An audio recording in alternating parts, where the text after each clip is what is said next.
Want to learn how to unblock someone on WhatsApp? WhatsApp is widely used by many individuals all around the world.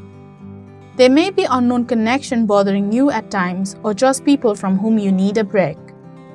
For such situation, the contact blocking feature can be used, but there might come a time when you change your mind about the particular contact and wish to get them back in touch with them. Hello everyone, welcome to Online Help Guide.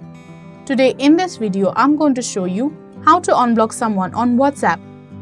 So without any further ado, let's get started. First, open your WhatsApp.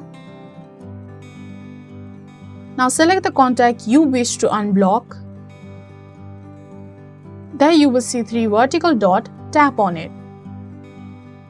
A pop-up will appear, tap on More option. After that, tap on Unblock option. So that is how you unblock someone on WhatsApp.